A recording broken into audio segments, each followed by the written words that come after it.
전 제가 가지고 있는 이 정치적 신념이 올바르다라는 확고한 믿음을 가지고 있어요. 누가 뭐래도 현 민주당과 이재명은 순수 악이라고도 할 수 있는 나쁨 그 자체입니다.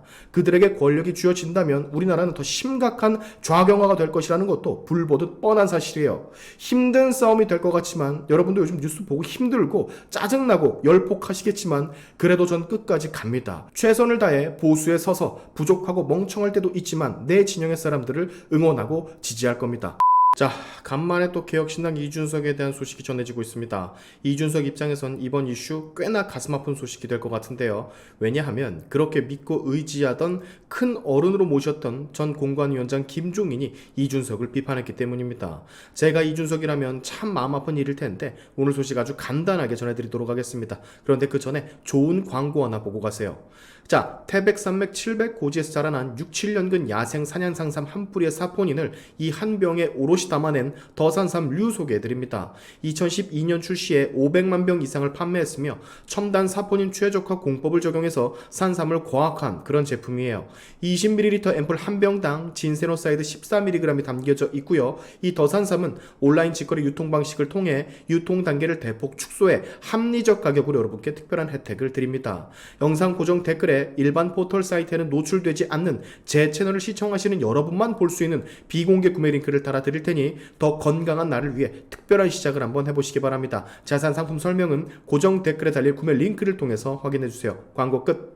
자, 김종인이 오마이뉴스와의 단독 인터뷰에서 현 개혁신당 이준석에 대해 그다지 좋지 않게 평가를 해서 화제가 되고 있습니다. 역시 정치판은 전 이게 이해가 잘 안 가는 게 잠시 말씀을 드리자면 어제까지 웃으며 농담하고 대화를 하던 같은 진영의 사람이 하루 딱 자고 일어나 언론과의 인터뷰에서 아무렇지 않게 어제까지 웃고 떠들던 전 동료들을 이렇게 씹어대는 문화, 여야 막론, 그 어떤 정치인 막론하고 이상하지 않습니까 여러분? 사람들이 이렇게 정이 없나? 얼굴만 딱 안 보이면 이렇게 같은 진영 사람들도 서로 헐뜯고 씹기 바쁘니 참.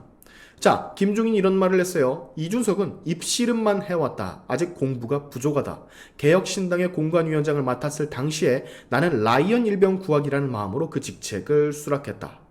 자, 참 아까도 말씀을 드렸지만 이준석이 들으면 굉장히 마음 아플, 섭섭할 라이언 일병 구하기라는 영화 다들 보셨잖아요. 김종인이 라이언 일병을 구하는 마음으로다가 이준석을 도와줬다라는 건 굳이 말로 디테일하게 설명을 안 해드려도 어떤 마음으로 공관위원장직을 수락했는지 감이 오시죠. 불쌍한 어린 양 하나, 그래 진짜 불쌍한데 내가 거들어놔 주자, 대충 이런 마인드. 김종인은 양극화 문제와 그 해결이 한국 정치의 핵심 과제인데 개혁신당 역시 그와는 무관하게 가고 있는 것 같다. 1월 20일 창당 이후 이준석이 내놓은 건 노인 무임승차 폐지나 여성경찰, 소방관 군복무 의무화 정도일 뿐이다 라는 질문에 이렇게 답을 했습니다. 나도 아쉽다. 내가 봤을 때는 이준석 공부가 부족했기 때문에 그 정도의 정책밖에 안 떠오르는 것이다. 당명이 개혁신당이면 무엇을 어떻게 개혁을 할 것인가에 대해서 나왔어야 되는데 정치를 어떻게 개혁하고 경제사회는 어떻게 개혁한다는 포괄적인 계획을 가지고 국민을 설득하고 그렇게 창당을 했어야 하는데 그간 입씨름만 하다가 당을 급조했던 것 같다. 자, 제가 전 영상에서도 한번 언급을 했던 기억이 있는데 당의 이름이 개혁신당인데 왜 개혁은 하지 않고 맨날 남을 씹고 트러블만 일으키냐. 그거 뭐 달라고 가까스로 모인 이낙연을 쳐냈냐. 가만히 있었으면 될 것을.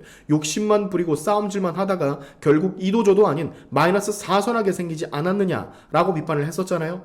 아마 김종인은 개혁이라고 할 만한 것들은 보여주지 않고 주변인들과 싸움만 트러블만 일으켰던 이준석을 이제 늦게나마 비판을 하고 있는 그런 모양새입니다. 얼마 전에 이준석 무슨 윤석열이 가장 당선을 바라지 않는 후보는 다름 아닌 나라면서 또 이상한 스스로를 과대평가하는 모습을 아직도 보여주고 있던데 다시 한번 말을 하지만 윤석열이 솔직히 가장 당선을 바라지 않은 후보가 진짜 있다라고 한다면 그건 이재명이겠죠. 이준석이 아닙니다. 왜냐하면 이준석은 당선이 돼도요 큰 위협이 될 수 있는 존재가 아니기 때문이에요. 반면 이재명은 다르죠.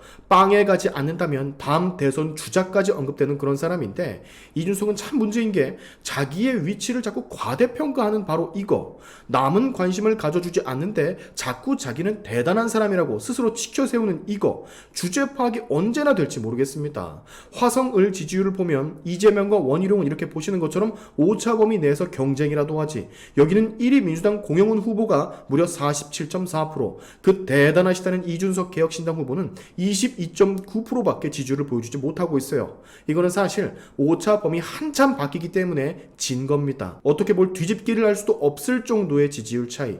이미 이준석은 총선을 임하면서 정계 은퇴를 같이 준비를 해야 하는 그런 상황에 놓여져 있다라고 평가를 할 수가 있을 것 같아요. 근데 무슨 윤석열이 당선되기 가장 바라지 않는 후보로 이준석을 꼽긴. 아무리 착각은 자유라고 하지만 이거 현실을 파악 좀 해야지. 그렇지 않겠습니까? 이준석이 이렇게 생각을 하다 보니까 그 밑에 있는 애들도 똑같이 이렇게 떠들어댑니다. 천하람도 보세요. 이준석은 윤석열의 주적이다. 가장 날카롭게 타도할 것. 아니라니까. 윤석열의 주적은 이준석이 아니라고. 윤석열은 정작 그렇게 생각을 하지도 않고 아예 관심 밖인데 얘네들은 뭐를 자꾸 존재감을 어필을 하는 건지. 게다가 여러분, 얘네 태생은 보수지 않습니까? 얼마 전까지 수년간 보수당에 몸 담으면서 활동을 했던 자칭 보수 인사들이에요. 근데 하는 꼴을 보면 허구한 날 이렇게 윤석열 정권 그리고 국민의힘 여당만 비판을 합니다. 뭐 다른 진영, 특히 민주당과 이재명을 비판하는 걸 본 적이 거의 드물어요. 조국은 오히려 윤석열과 한동훈에게 쉽고 편한 상대라고 하던데 그것도 아닙니다.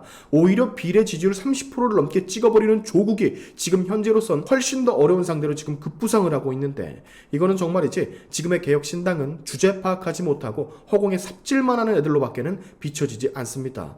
김종인은 이런 애들을 보고 또 뭐라고 생각을 할런지. 아까도 입씨름만 한다라고 이준석을 비판을 했었는데 김종인이 이런 조언을 해줬음에도 불구하고 얘네는 아직도 이러고 있다고요. 이럴 시간에 보다 좀 건설적이고 진취적인 양극화 문제를 해결할 그 어떠한 개혁안을 내놓는 게 본인들에게 약간이나마 도움이 될 텐데 언제 정신을 차릴란가 모르겠습니다. 자, 마지막으로 이준석과 관련되지 않는 우리의 이야기를 좀 한번 해보고 넘어가자고요. 자꾸 이상한 댓글들이 달려가지고 제 입장 표명이라고 하기에는 좀 거창하지만 어쨌든 들어주세요. 어려워지고 있습니다. 보도를 통해 보신 분들 계시겠지만 총선에서의 승리가 가면 갈수록 어려워지고 있는 게 사실이에요.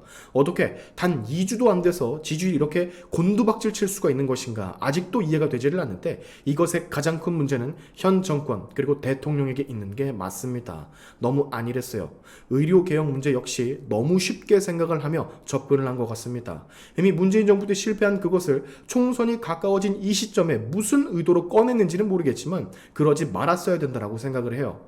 처음이야 의사들에게 국민을 배신한다, 뭐한다 라는 프레임을 씌워서 지지율 상승 효과를 받겠지만 시간이 지나면 지날수록 의료 공백으로 인해 국민들은 고통을 받게 되어 있고 이 고통은 분노로 바뀌어 곧 정부를 향하게 되어 있습니다. 이걸 예상을 아무도 못했다라고 한다면 대통령 주변에 있는 소위 책사라고 하는 사람들 싹 다 갈아엎어야 된다라고 봐요. 보다 영리하게 움직였어야 하는데 시기도 적절치 못했고 전략도 멍청했어요. 또한 아까 영상에서도 언급을 했지만 우리나라 대한민국 국민들의 특성을 당신들은 모두 다 이해를 하지 못했습니다. 광우병 선동에 다 넘어가고 세월호 고위 침몰설에 속고 사드 전자파에 튀겨 죽는다는 낭설에 속아 넘어가고 후쿠시마 오염수 방사능 선동에 홀딱 넘어갔던, 청담동 술자리 가짜뉴스를 믿고 난리치는, 이태원 사고에 배후가 있다라 난리치는 우리나라 국민들의 국민성과 수준을 잘못 캐치했다고요. 그것도 한참. 전 이게 아주 크나큰 실수라고 보여집니다. 아울러 우리나라 국민들은 기본적으로 정치 성향이 좌측에 치우쳐져 있는 편이기 때문에 좌측 진영의 선동에 더 민감하게 반응을 하고 움직인다는 걸 염두를 해뒀었어야 돼요. 아무리 바른 소리를 하고 아무리 옳은 말을 한다 할지라도 거짓이 한번 먹혀 들어가면 진실이 밝혀졌다 하더라도 이 종족들은 그것을 더 이상 믿지 않는 특성을 가지고 있어요. 이번에 대파 사건, 이종섭 호주 대사 사건이 바로 그 좋은 예입니다.